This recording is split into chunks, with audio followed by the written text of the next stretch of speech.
Okay, welcome back. If you've not been here before, welcome for the first time. We painted a lot of dwarfs on the channel. We've done a lot of dwarf battle reports as well. But it's time to start painting some Orcs Goblins, I think. Some other races. There's going to be no airbrushing in this video. I'm going to just do it complete with the paintbrush. So let's get into it. Alright, we are all ready to paint. So this is my usual paint setup, or something similar. Bit of tissue, variety of paintbrushes, wet palette. Paintbrushes selection doesn't really matter. I mean, it does matter, but as you can see, I've got Arts Opus, Rosemary & Co. This is an old Citadel paintbrush, and then we've got some Raphael, I can't remember, it's like 8401 or something like that. And this is just a cheap one from like a big pack of paintbrushes with different sizes. Just I use for like base coating and other things like that, basing and stuff like that. So I based him up, like I said. I'm not going to worry about priming him again because I'm just going to get some paint on there anyway.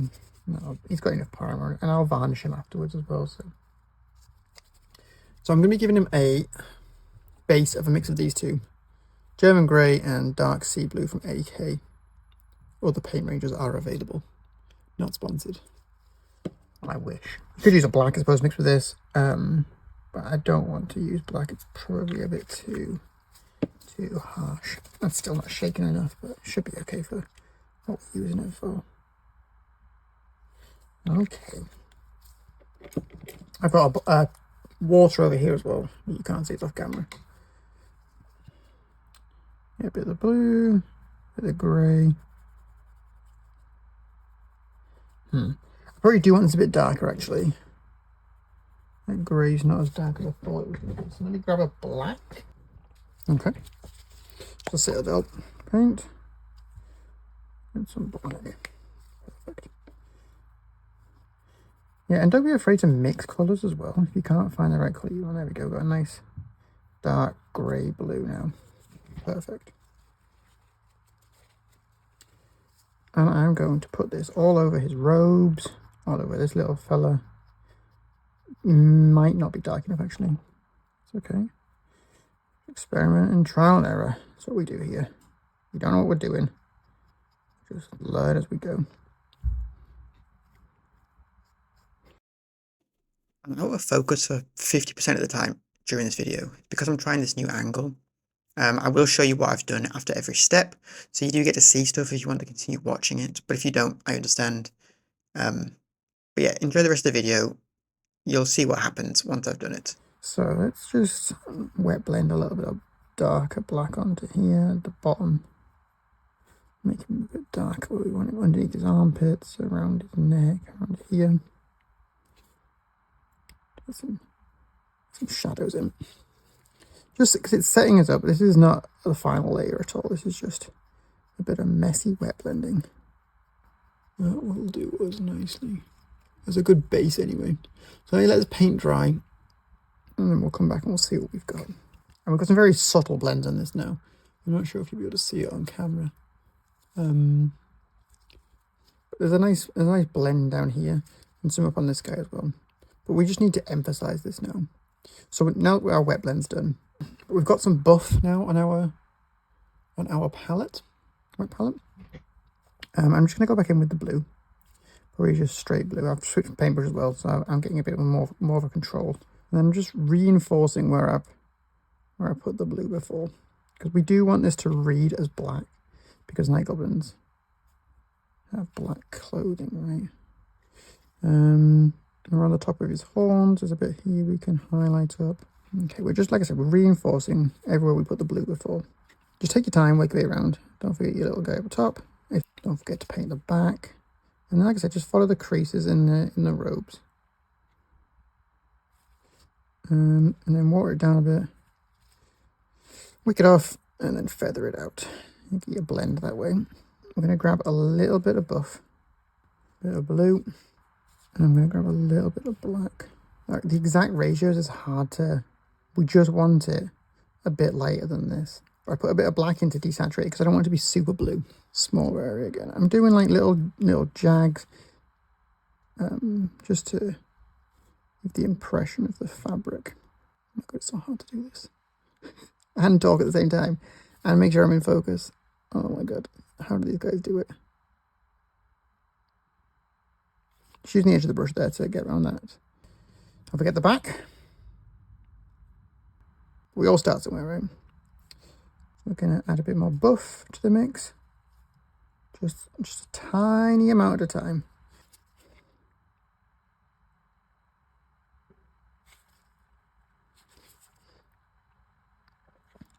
Just adding a bit of texture as I go. Nothing too major. Just trying to get the edges as well. Edge highlight a little bit. We don't want too much though because it's fabric. We don't want it to look like armor. Let me know if you like these longer form videos, because this section's quite long with me doing this. This is probably going to be one of the longer sections, highlighting this bit here, or if you'd like it to be cut down a bit shorter. Super quick. You can do this with a bunch of models real quick and have them looking pretty nice. All right, let's do the skin. So I've got a bit of Lauren Forest, quite a darker green. What else we got here? Moot green, I think this is from a Citadel. And then we've just got a bit of magenta, whichever magenta you want. Like I said, I'm using AK because it adds a bit of... I'm going to be mixing both of these in because I want this to be my universal highlight, which is the buff. So I want to use this buff to highlight everything basically, so the light source looks the same across the whole model. So first things first is we're just going to paint with a mix of this, a little bit of this darker blue that we used for the robe. Again, because then this way it keeps our colours consistent across the whole model. We're going to put his little hands, paint his little face. Don't get any on the robe you just painted. All right, I'm going to need to do another coat of this. The green's on. As you can see, it's kind of that bluey green, just because I want it to stay in line with the rest of the model. I've got another layer on the green. I did go in with another slightly higher highlight of this, like I said I was going to. I've also put a little bit of the blue and the black mixed together inside his mouth. And I'll probably do this. Is there any other? There's still some, like on the recess of his fingers. Just paint those in, because I'm not going to be using a wash. All right, so the next step on our journey to painting a goblin is we're just going to go straight in with this. Mix it back in here. Now we're just going to follow the volumes of his face mostly, because that's basically the majority of his skin on his body. Now over at Crossroads, I'm going to just mix a bit of buff in. I wasn't sure if I wanted to add any of the moot green yet. I don't think I do. We're going to end up adding a bit of magenta to the end of his nose as well. It's always nice to add a bit of pink to goblin skin. Like I said, because the paint's thin, we can do a couple of coats of the same colour and it will build up like a highlight. Let's add a bit of pink to the mix. Go a bit of this, a bit of the buff, a bit of pink. Okay, we're going to add this to the end of his nose. And put on his lip. A bit on his elbow. We'll do his other one, elbow. On his knuckle, knuckle, knuckle, knuckle, knuckle. Might add a bit more magenta in. Can't hurt. That's our goblin skin done. We're going to do the bone now, I think. I've got a bit of, I think it's Mournfang Brown.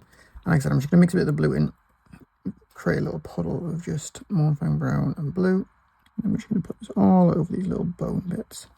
I'm also going to paint, he's got like a cord around his waist. I'm also going to paint the little skull inside the fetish that he has on the end of the stick. As with everything, the next step of this is just to add progressively more and more buff into the colour we created for the base layer, just to create a highlight. But I'm just going to draw stripes. I need a bit more buff. So I'm just going to draw some stripes. I think striations is the correct word. Again, just create a bit of texture on these, because there's not a lot of texture on this model. So any texture we can just create with the paintbrush is going to help a lot. We did the same on his teeth. Just touch his teeth. Use the edge of the brush to pick out the raised bits. Exactly the same as the face. Just pick the high points out. I'm going to just, as much as I can, create some texture on this. And then the rope. The ropes are super easy. You just pick out in like each You just put, it doesn't have to be accurate. You just dot each bit. Just leave a little bit of the previous colour between, and then we just add a bit more buff. And this time again, we'll just go further to the end of the horn. Touch the teeth again. And then up here again, we're going to try and stipple a little bit, try and get some texture built up on the skull. Okay, I've got a little bit of Rhinox hide, again, Citadel. This is one of the best Citadel paints in my opinion. Really nice. It's like a purple brown. And again, I've mixed a little bit of our original Dark Sea Blue into the Rhinox hide.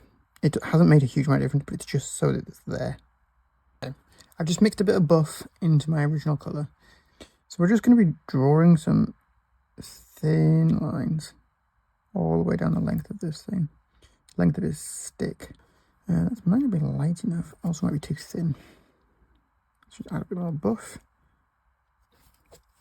And I'll go again. That's a bit better. And now the entire time that I've been painting this thing, including the eyes, every bit of it, I've used the same size 1 paintbrush. I do have size 00s available. I have zeros available. I have bigger paintbrushes. But the point on this one is perfectly good for what we're doing here. I am going to need to add more buff into this as well for the next pass. Add a bit more buff.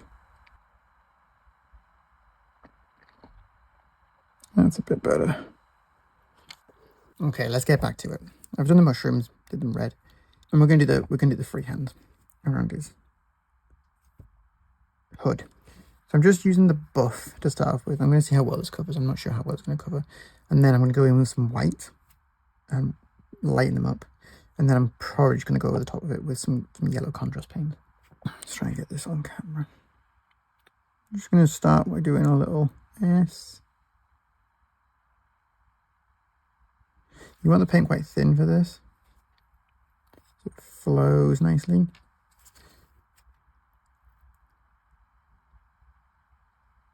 And the key is to just take your time, and then I'm just going to fatten it out.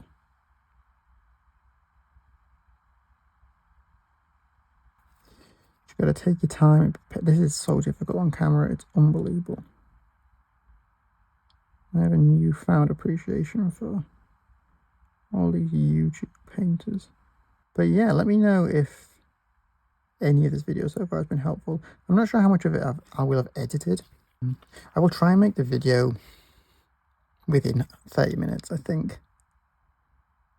But at the minute I have more than 30 minutes worth of footage. Okay, I did a second coat over them.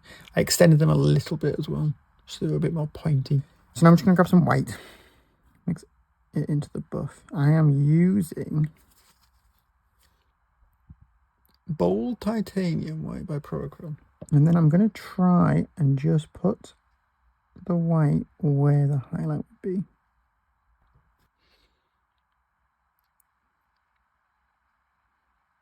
Yeah, let me know what you think of the video so far. I mean, I'm nearly done. So if you liked it, if you're still here at this point, then a like would be appreciated. If you're not already subscribed, then obviously give me a little subscribe. Helps me out a lot. It's Imperial Fist. The contrast paints from Games Workshop are, in my opinion, really good. And then we're just going to brush that across. Try not to go too much over the blue. And then I will come back in later with another highlight, I think, just to really make it pop out.